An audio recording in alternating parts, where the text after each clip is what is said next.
Voilà, nous abordons le dernier droit du Midi Actualité. Vous êtes sur les ondes de Radio Ville-Marie en compagnie de Jean-Philippe Trottier. Il est midi et 36 et quelques secondes. Alors, on n'est pas un petit peuple. On est peut-être quelque chose comme un grand peuple. Les gens devineront que c'est René Lévesque qui a dit ça. La soirée du 15 novembre 1976 qui avait porté, aux surprises, le PQ au pouvoir. Alors peut-être quelque chose comme, ça trahit la surprise de la victoire, une hésitation.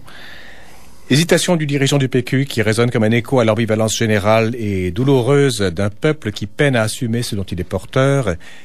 Hésitation entre misérabilisme et pompe des slogans creux. Hésitation face à un passé refoulé ou carrément ignoré. Hésitation face au déracinement. Et hésitation face à une langue mal défendue. Toutes ces hésitations se traduisent également dans la vie publique et politique par des scandales, du copinage, une impossibilité de trancher dans les débats. Un peu comme si l'âme était incapable d'assumer un idéal et qu'elle s'affaisse dans la gouvernance mesquine.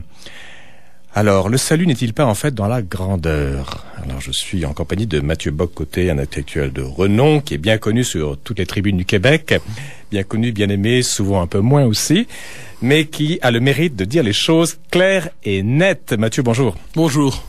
Alors, le Québec est-il capable de grandeur? Grosse question. Alors, vous avez repris la bonne formule pour introduire ce sujet. C'est véritablement la phrase de René Lévesque. Je la reprends aussi. On n'est pas un petit peuple. On est peut-être même quelque chose comme un grand peuple. Je dirais addition d'ambivalence effectivement, mais certainement héritage là-dessus de la part sombre du Canada français.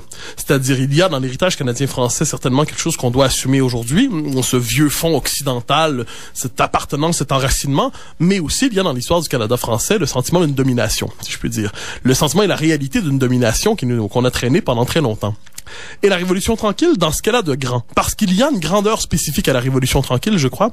C'est cette idée de maturité collective, cette idée de devenir maître chez soi. La formule arrive dès 1962, soit dit en passant. C'est le sage, ça, non? C'est le sage, mais avant ça, c'était Duplessis dans les années 30. Mais Duplessis dit « restons maître chez nous ».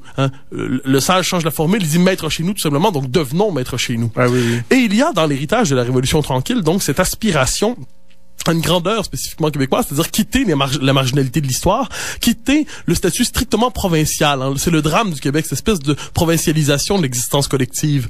Eh bien, avec la Révolution tranquille, il y a cette idée de grandeur qui surgit. Et évidemment, je crois, avec l'idée de grandeur vient naturellement l'idée d'indépendance. Parlons de grandeur. C'est quoi la grandeur? Ah, ben ça, effectivement, c'est la bonne question.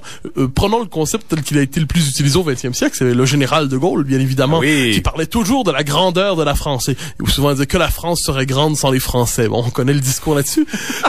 Mais quel est le sens de la grandeur? Je dirais tout simplement, c'est la capacité de se tirer pour une petite période. On n'est jamais grand, je dirais, sur des siècles, mais de se tirer sur une petite période des jours ordinaires, de la médiocrité de l'existence quotidienne et de s'élever à la hauteur de l'histoire. Donc, d'embrasser une grande querelle, une querelle qui a une portée existentielle, et à partir de là, être capable de l'assumer, de la trancher positivement, si je peux dire. Embrasser une grande querelle, ça vous citez Hamlet, je pense. Oui, bien sûr. Qui est repris d'ailleurs par De Gaulle dans Le Fil de l'épée. Oui, qui est repris dans Le Fil de l'épée. Être grand, c'est embrasser une grande querelle. Le général reprend effectivement Hamlet là-dessus. Il reprend cette idée, Napoléon l'avait déjà repris aussi. Napoléon disait être grand, c'est embrasser une grande idée. Mais je préfère la formule de Gaulle, embrasser une grande querelle. Or, quel est le génie propre de la Révolution tranquille au Québec? C'est justement l'investissement existentiel de la scène publique, l'investissement existentiel de la conscience historique. Autour de quelle idée? Cette idée d'une refondation québécoise. Cette idée d'une refondation québécoise, c'est-à-dire le Québec va devenir l'auteur de sa propre histoire. Et ça nous ramène, comme je le dis, l'idée de grandeur au Québec politique, j'entends. Une idée de grandeur politique, au sens collectif, au sens historique, m'apparaît indissociable de l'idée d'indépendance. L'idée d'indépendance qui, dans notre histoire, est quelque chose qui traîne dans l'œuvre de plusieurs de nos meilleurs penseurs, à la fois critiques de l'indépendance, comme Léon Dion, sceptiques mais sympathiques à la chose, comme Gérard Bergeron, ou encore partisans avoués, Guy Frégaud. Donc, on trouve chez ces auteurs, je crois, le sentiment qu'à travers la querelle de l'indépendance, à travers la question de l'indépendance, à travers la question nationale, le Québec a, à travers cette querelle, la capacité d'exister par lui-même sur la scène de l'histoire. Et de ce point de vue, c'est pour ça que je dis que la question de la grandeur me semble indissociable au Québec de la question nationale, qui elle-même est infiniment plus complexe qu'une addition de oui et de non. Mathieu Bock-Côté, je suis plus ou moins d'accord avec vous. Vous savez, la formule de Jean Lesage dont vous parliez, maître chez nous, Au Québec, on place tout le temps le problème au point de vue politique. Donc le Québécois, si vous voulez, catapulte le problème hors de lui, dit le gouvernement ou l'État ou la chose publique. Pourquoi pas ne pas dire mettre en nous, c'est-à-dire que chacun ici, vous, moi, Daniel à la technique, tout le monde à la radio et au-delà, si vous voulez, on est maître en nous. Et donc, le maître chez soi, et ça, je vous parle de Gandhi, en fait, qui dit que la politique commence d'abord par une morale personnelle, une discipline, un réenracinement. Pas forcément du peuple, mais d'abord un réenracinement de la personne, je dis pas l'individu, mais de la personne. Et un réenracinement veut dire réassumer le passé. Réassumer les scories du passé, réassumer les douleurs du passé pour les chanter. Oui, je comprends parfaitement la question, mais j'y répondrai en la tournant un peu autrement. Oui. Je dirais, évidemment, le politique, et contrairement à ce que croient souvent les esprits progressistes, le politique ne fonctionne pas en apesanteur. Donc, il est enraciné anthropologiquement, il est enraciné culturellement, et il n'y a aucun doute qu'un peuple qui entretient un rapport appauvri à sa propre culture, à sa propre expérience historique, un peuple est incapable, de ce point de vue-là, de grandeur politique. Et il n'y a aucun doute là-dessus, et si on ramène ça à la question du Québec, je dirais que le drame de la Révolution tranquille, on l'a souvent dit, ce n'est pas cette volonté de refondation qui l'anime et qui est légitime, cette volonté de reconquête, pour reprendre le terme qui existait encore à l'époque. Ouais. Ce qui est dommageable, c'est la volonté de liquidation. C'est cette caricature de toute l'expérience historique canadienne-française sous les traits de la grande noirceur, et ça fait en sorte, et je crois que j'ai écrit là-dessus récemment, je publie d'ailleurs un papier dans l'Action nationale québécoise au mois de janvier sur cette question, j'essaie de comprendre parmi les nombreuses raisons qui font que l'indépendance du Québec a échoué. C'est-à-dire que la question nationale est aujourd'hui disloquée. J'essaie de comprendre, et je dis probablement une des choses qui est absolument centrale, c'est cette liquidation radicale qui commence dès 60, c'est-à-dire l'indépendance du Québec ne se fera pas seulement contre le Canada anglais, mais elle va se faire aussi contre le Canada français.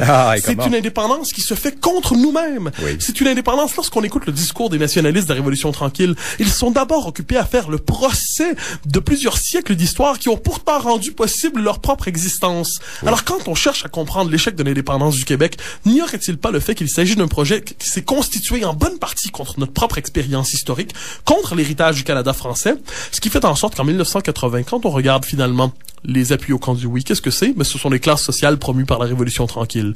Et en 95, si ce n'était du nationalisme de grandeur, là-dessus je le dis, de grandeur historique de Lucien Bouchard, parce que qu'est-ce qu'il y a de grand dans l'expérience historique québécoise, si ce n'est l'indépendance, c'est à tout le moins la survivance. C'est la capacité à traverser l'histoire alors que nous étions voués à la disparition. C'est ce miracle québécois, si je puis dire.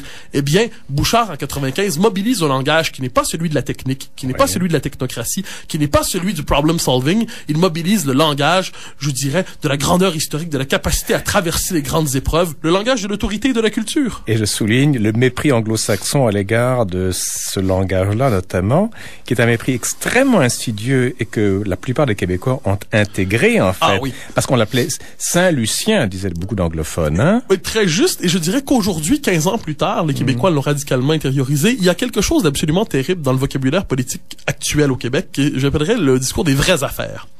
Que sont les vraies affaires? On entend ça notamment dans la droite de Québec, mais on entend ça aussi, la nouvelle droite de Québec, mais on en entend ça aussi souvent dans certains milieux syndicaux. C'est comme si tous les problèmes qui n'étaient pas chiffrables, tous les problèmes qui ne sont pas quantifiables, tous les problèmes qui ne relèvent pas finalement du problem solving, de l'aspect technocratique de la politique, la gérance, la bonne gestion des affaires provinciales, eh ben, tout ce qui ne relève pas de ça, eh ben, ce sont des fantasmes, ce sont des passions pour les intellectuels. C'est ça, voilà, oui. C'est, autrement dit, tout ce qui a une signification spécifiquement politique, spécifiquement existentielle, ça n'existe pas. C'est la figure du citoyen qui se dérobe, c'est la figure de la personne qui se dérobe, et c'est la figure de l'individu qui déchoit dans celle du consommateur.